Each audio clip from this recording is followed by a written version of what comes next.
नमस्कार दोस्तों। भारतीय इतिहास के महत्वपूर्ण पहलुओं पर चर्चा की जा रही है, जिसमें जो इम्पोर्टेंट है मौर्य काल है, और मौर्य काल संबंधी जितने भी क्वेश्चन है वो आज डिस्कस किए जाएंगे। तो फर्स्ट क्वेश्चन, निम्नलिखित में से कौन सा सबसे पुराना राजवंश था? तो ऑप्शन सही लग रहा है, मौर्य वंश है। गुप्त नहीं है, वर्धन नहीं है, कुषाण नहीं है। मौर्य के बाद जो है मौर्योत्तर काल आता है। तो इस तरह से सबसे पुराना राजवंश मौर्य। और एक और खासियत है मौर्य की, यह सबसे प्राचीन भारतीय संस्थापित राजवंश है। जिसके ग्रंथ में चंद्रगुप्त मौर्य का विशिष्ट रूप से वर्णन हुआ है वह है विशाखदत्त। विशाखदत्त की बेसिकली दो रचनाएं, मुद्रा राक्षस। मुद्रा राक्षस में कहा गया है कि कुल विहीन था, वृषण था। और जो एक देवी चंद्रगुप्तम इसकी और रचना है, इसके अंदर भी जो है चंद्रगुप्त का वर्णन मिलता है। अगला है सेंड्रोकोटस से चंद्रगुप्त मौर्य की पहचान किसने की? तो विलियम जोन्स ने। सर एशिया, इन्होंने जो है एशियाटिक सोसाइटी ऑफ बंगाल की स्थापना की थी 1784 में, और सेंड्रोकोटस की पहचान की थी। फिर है सेंड्रोकोटस और सिकंदर महान के भेंट के उल्लेख कौन करता है? तो इनमें से जो है बी करता है, जस्टिन। इंपॉर्टेंट क्वेश्चन है। जस्टिन जो है वर्णन करता है कि चंद्रगुप्त मौर्य और सिकंदर जो है आपस में मिलने की कोशिश की थी नंदों को हराने के लिए। कौटिल्य प्रधानमंत्री था, चंद्रगुप्त मौर्य का था। कौटिल्य जो था तक्षशिला का जो आचार्य था, उसने ही चंद्रगुप्त मौर्य को जो है नंदों के खिलाफ औजार बनाया था। चाणक्य बचपन किस नाम जाने जाते? विष्णुगुप्त के नाम जाने जाते। चाणक्य जो अर्थशास्त्र नामक पुस्तक लिखी, जिसमें कई विषय हैं, अधिकरण हैं, और बेसिकली जो है यह राज्य व्यवस्था से रिलेटेड है, कैसे राजा को फॉलो करना चाहिए। सप्तांग सिद्धांत दिया। सप्तांग सिद्धांत का जो सबसे इंपॉर्टेंट फीचर है वो मित्र है। चाणक्य का अन्य नाम था विष्णुगुप्त। ये बिल्कुल सिंपल क्वेश्चन है। कौटिल्य का अर्थशास्त्र है एक शासन के सिद्धांतों की पुस्तक है। इसमें मौर्य को इतिहासात्मक था, ये ऑप्शन मैच नहीं है, ये रिजेक्शन, ये फर्स्ट नहीं हो सकता, सेकंड नहीं हो सकता, थर्ड नहीं हो सकता। शासन के सिद्धांतों की पुस्तक है। निम्नलिखित में से राज्य के सप्तांग सिद्ध राज्य का 7वां अंग कौन सा है? तो बेसिक 7 ही अंग आने चाहिए। 7वां अंग है मित्र। तो देखिए, फर्स्ट है राजा, सबसे लास्ट में मित्र, फिर है अमात्य, फिर है जनपद। अमात्य यानी मंत्री, फिर जनपद जो इन दोनों के द्वारा शासित होता है। दुर्ग है, कोष है, दंड है, मित्र है। दुर्ग के भी इंपॉर्टेंट फीचर, कोष जो कि अर्थव्यवस्था से रिलेटेड है, तो कोष तो बेसिकली यही, और फिर दंड देना भी जरूरी है। साम दाम दंड भेद नीति से रिलेटेड है। 7वां सिद्धांत मित्र है। कौटिल्य के अर्थशास्त्र में किस पहलू पर प्रकाश डाला गया है? ये अगला क्वेश्चन है 11 नंबर का। तो इसका उत्तर जो है राजनीतिक नीतियाँ है। न तो धार्मिक है, न सामाजिक है, न आर्थिक है, बेसिकली राजनीतिक नीतियों से रिलेटेड है। और मैकियावेली के प्रिंस से इसकी तुलना की गई है। तो अगला क्वेश्चन यही है, निम्नलिखित में किसकी तुलना मैकियावेली के प्रिंस से की गई है? तो कौटिल्य का अर्थशास्त्र है। किसके शासनकाल में डाइमेकस आया था? डाइमेकस ना, डिमेकस नहीं है, डाइमेकस आया था। बिंदुसार के समय जो है डाइमेकस आया था। सीरिया का राजा ने भेजा था। पाटलिपुत्र में स्थित चंद्रगुप्त का महल मुख्य था, बेसिकली लकड़ी का था। ये आर्ट एंड कल्चर का जो पार्ट डिस्कस किया था, बुलंदी बाग की खुदाई के दौरान लकड़ी का जो महल मिले हैं, और फाइयान ने जो वर्णन किया वो हूबहू मिले हैं। और कुम्भहार स्थल भी इसी के पास है। तो किस प्राचीन नगर में अवशेष कुम्भहार स्थल से प्राप्त हुए? तो बेसिकली पाटलिपुत्र है जो इसका सही आंसर है। कुम्भहार भी इसी के पास का एरिया है। बुलंदी बाग प्राचीन स्थान था, पाटलिपुत्र का था। निम्नलिखित किस मौर्य राजा ने दक्कन की विजय प्राप्त की थी? तो दक्कन की विजय जो है चंद्रगुप्त मौर्य ने प्राप्त की थी, और एक अखिल भारतीय साम्राज्य का निर्माण किया था। मालवा, गुजरात एवं महाराष्ट्र की शासक ने पहली बार जीता था? चंद्रगुप्त मौर्य ने। इसका उल्लेख मिलता है, चंद्रगुप्त मौर्य ने जो है पुष्यगुप्त वैश्य, उनका एक वो था गवर्नर, जिसने सौराष्ट्र के अंतर्गत जो है एक झील का निर्माण कराया था, सुदर्शन झील का निर्माण। तो ये तत्कालीन जो है सिंचाई व्यवस्था का द्योतक है, और उसके जो है राज कहाँ तक फैला होता है उसका द्योतक है।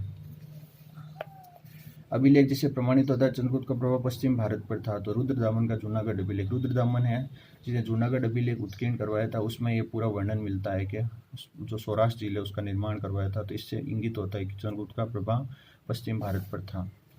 गुजरात चंद्रगुप्त मौर्य के साम्राज्य सम्मिलित है, प्रमाणित करता है। तो बेसिकली यही same to same option Rudradaman के जूनागढ़ अभिलेख से। सेल्यूकस, जिनको अलेक्जेंडर द्वारा सिंध एवं अफगानिस्तान का प्रशासक नियुक्त किया गया था, को किस भारतीय राजा ने हराया था? 305 ईसा पूर्व एपियानस इस युद्ध का वर्णन करता है, जिसमें चंद्रगुप्त मौर्य ने हरा दिया था। और मैंने कहा था अंतर्राष्ट्रीय विवाह था, हेलेना के साथ शादी करता है। चंद्रगुप्त मौर्य ने सेल्यूकस को किस वर्ष पराजित किया था? तो 305 ईसा पूर्व में युद्ध हुआ था, और बहुत इंपॉर्टेंट युद्ध है, जिसमें जो है शादी वगैरह होती है। संधि समझौते में कांधार एरिया, हेरात, पेरिपोस्डाई इत्यादि एरिया मिलते हैं। दिया गया मानचित्र संबंधित है अशोक के उसके शासनकाल के समय। ये देखो आप, जो शिलालेख थे ये शाहबाजगढ़ी है, इधर ये गुजरात का तट है, उड़ीसा है, आंध्र प्रदेश के कर्नूल है तट है, यहाँ पर यह पूरा मिलता है। किसने सहिष्णुता, उदारता, करुणा के त्रिविध आधार राजपूत धर्म की स्थापना की? अशोक। ये धर्म से रिलेटेड है, अशोक का धर्म। इस पर सबसे अच्छा वर्क किया रोमिला थापर ने, RT रोमिला थापर, JNU की प्रोफेसर है। इसके बाद जो है निम्नलिखित में से कौन सा क्षेत्र अशोक के साम्राज्य में शामिल नहीं था? अफगानिस्तान, बिहार, ये 4 ऑप्शन है। श्रीलंका और कलिंग। तो श्रीलंका जो है नहीं था, श्रीलंका में तिस्य का राज, तिस्य जो शासक था उसका था। अशोक ने बौद्ध होते हुए हिंदू धर्म आस्था नहीं छोड़ी। ये बात इस तरह इंगित होती है कि वह देवानाम प्रियदर्शी की उपाधि लेता था, तो उसकी हिंदू धर्म में भी आस्था थी। हालांकि पूर्ण रूप से झुकाव बुद्धिज्म की तरफ था, लेकिन हिंदू धर्म भी इंगित करता है। निम्नलिखित की स्रोत अशोक के राज्य का तृतीय बौद्ध संगीत की उल्लेख मिलता है। ये बेसिकली ये जो क्वेश्चन है ये रिमेम्बरिंग क्वेश्चन, इनको आपको रटना है बस, इनके कहीं उल्लेख नहीं मिलते। 2 और 3 है। दीपवंश और महावंश, ये बुद्धिज्म रिलेटेड साहित्य है। दीपवंश और महावंश में उल्लेखित होता है थर्ड बौद्ध संगीति, जिसमें कथवतु की रचना की थी। मोगलीपुत्र जो वो हेड था, और अभिधम पिटक की रचना की गई है। ये जो बौद्ध संगीति पढ़ी थी तब पढ़ा था कथवतु क्या है, कौन इसका अध्यक्ष था, तो इस तरह से जो है, और अभिधम पिटक की रचना की थी। फर्स्ट में तो था सूत पिटक, विनय पिटक, और थर्ड में अभिधम पिटक की रचना हुई है। फिर है अशोक के शासनकाल बौद्ध सभा किस नगर में आयोजित की गई थी? पाटलिपुत्र में की गई थी। तो जो भी चारों ही बौद्ध संगीत हुई थी उनके प्लेस और कौन राजा था वो अपन ने पूरी चर्चा की और क्या इंपॉर्टेंस है। नेक्स्ट क्वेश्चन, निम्नलिखित मौर्य शासक बौद्ध धर्म के अनुयायी थे? अशोक था, बिंदुसार आजीविका को फॉलो करता था, चंद्रगुप्त जो था वो जैनिज्म को फॉलो करता था। इसी के काल में फर्स्ट जैन संगीत हुई थी। तो 2 और 4 ऑप्शन सही हो जाएगा। तो D 2 एवं 4 चंडीगढ़ TCS में पूछा हुआ है। रज्जुक थे, मौर्यकालीन जो तीसरा अभिलेख है, जो 14 लाइन है, जो 14 अभिलेख है, जो 8 स्थानों से प्राप्त हुए हैं, उसमें जो है इन पदाधिकारियों के नाम है रज्जुक, प्रादेशिक, युक्ता। तो B मौर्य शासन में अधिकारी है। फिर सार्थवा किसे कहते हैं? तो बेसिकली जो श्रेणियां थी, जो बड़े बड़े व्यापारिक कारवा थे, काफिले थे, उनको सार्थवा कहा जाता है। इनका जो हेड था उनको श्रेष्ठी कहा जाता था। निम्नलिखित में से कौन सा अधिकारी मौर्य प्रशासन का भाग नहीं है? तो जो तीसरा अभिलेख है युक्ति, राजुक, प्रादेशिक, इनमें ये तीनों का उल्लेख मिलता है। अग्रहारिक जो है वैसे दक्षिणी भारत का इतिहास है उससे संबंधित है। सारनाथ स्तंभ का निर्माण किसने किया था? अशोक ने किया था। निम्नलिखित में किसे सर्वश्रेष्ठ स्तूप माना गया है? तो सांची का जो है वो बेस्ट स्तूप माना गया है। सांची का स्तूप किसने बनाया था? तो अशोक ने बनवाया था। अशोक ने निर्माण करवाया, लगभग 84,000 स्तूप निर्माण करवाया है। सांची का स्तूप वैसे वापस आ गया, अशोक ने निर्माण करवाया था। फिर ये मैचिंग वाला है, कौन सी स्तूप क्या कहते हैं? तो सारनाथ को क्या है? धमेक स्तूप कहते हैं। ये बेसिकली बहुत ही इंपॉर्टेंट है, तो सी का फर्स्ट हो जाएगा। फिर कौशाम्बी को घोषिताराम मठ कहते हैं। तो ये जो निर्माण करता है उनसे रिलेटेड है। तीर्थ यात्रा के समय सम्राट अशोक अभिलेख स्थानों पर गए, उन्हें किस मार्ग का अनुगमन किया था? तो ये 6 मार्ग दे रखे हैं, उनमें से देखिए आप किसका किया था।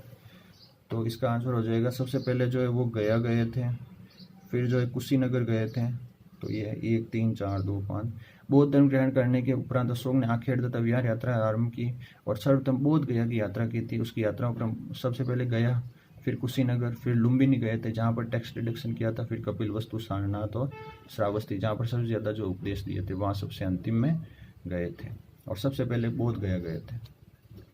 अशोक के शिलालेखों में प्रयुक्त भाषा इंपॉर्टेंट, इतनी बार क्वेश्चन आता है प्रयुक्त भाषा कौन सी थी? बी। तो देखिए भाषा तो जो है लगभग प्राकृत भाषा है, इम्पोर्टेंट है, और जो लिपि जो है वो है ब्राह्मी लिपि, इम्पोर्टेंट। अधिकांशतः 90% में क्या है? भाषा तो है प्राकृत और लिपि है ब्राह्मी। खरोष्टी और अरामायिकी का जो है विशेष जगह उल्लेख किया गया है। तो आप देखिए अशोक के अधिकांश अभिलेख जो प्राकृत भाषा ब्राह्मी लिपि में लिखे गए हैं। केवल 2 अभिलेख, शाहबाजगढ़ी और मानसेरा की लिपि ब्राह्मी न होकर खरोष्टी, क्योंकि यह कहाँ स्थित है? अफगानिस्तान के आसपास, तो यहाँ आपकी लिपि खरोष्टी है। तक्षशिला में जो है कौन सी लिपि? अरामाई की लिपि है। वही जो सारेकुना अभिलेख है उसमें द्विभाषी अभिलेख ये एकमात्र है। ये भी लेक्चरर में पूछा था, सारेकुना अभिलेख द्विभाषी अभिलेख कौन सा है? लगमान में भी नामक स्थान अरामाई लिपि में अशोक अभिलेख प्राप्त हुआ है। निम्नलिखित कौन सा अशोककालीन अभिलेख खरोष्टी लिपि में है? तो शाहबाजगढ़ी का अभिलेख, शाहबाजगढ़ी। मानसेरा व शाहबाज गढ़ी के जो भी लेख है वो खरोष्टी, बाकी 90% जो है प्राकृत भाषा है और ब्राह्मी लिपि है।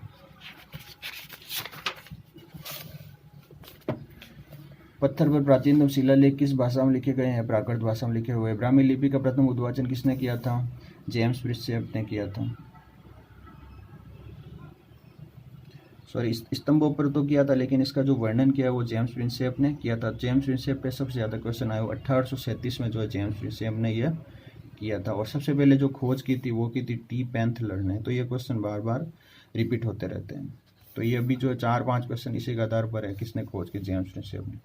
प्राचीन भारत में कौन सी एक लिपि दाईं ओर से बाईं ओर लिखी जाती थी? ब्राह्मी लिपि, ये सॉरी क्या नाम, खरोष्टी लिपि जो थी वो दाएं से बाएं लिखी जाती थी। खरोष्टी, खरोष्टी यानी गधे के समान जिसके होंठ है। अशोक का अपने शिलालेख सामान्य जिस नाम से उल्लेख हुआ है वह है प्रियदर्शी। देवानाम प्रियदर्शी, विभिन्न स्थानों पर उसका उल्लेख मिलता है। अभिलेखों में किस शासक ने प्रियदर्शी देवानाम प्रिय की उपाधि ली? तो अशोक ने ली थी। साथ ही जो दशरथ था उसने भी ली थी। तिस्य जो था वो भी लगा था श्रीलंका का राजा। निम्नलिखित में कौन सा वक्ता अशोक के प्रस्तर स्तंभ अपन देखे थे जिनकी तुलना हकामनी शासकों से की जाती है? ईरानी प्रभाव है, डेरियस से जो है प्रेरित है। तो इनके जो कौन सा गलत है? तो ये स्थापत्य संरचना के भाग है। बेसिकली बहुत ही शानदार पॉलिशदार, अभी भी चमक है, अखंड है। और स्तंभों का शेप शुंडाकार आकृति का। तो ये डी ऑप्शन, स्थापत्य संरचना के भाग नहीं है बल्कि पृथक रचनाएं हैं। निम्न की सभी लेख में अशोक व्यक्तिगत नाम का उल्लेख मिलता है। मास की, तो ये मैंने ट्रिक बताई थी, GNM उदयगोलम। गुजरा, मास की, निटूर, उदयगोलम में जो है बेसिकली मिलता है।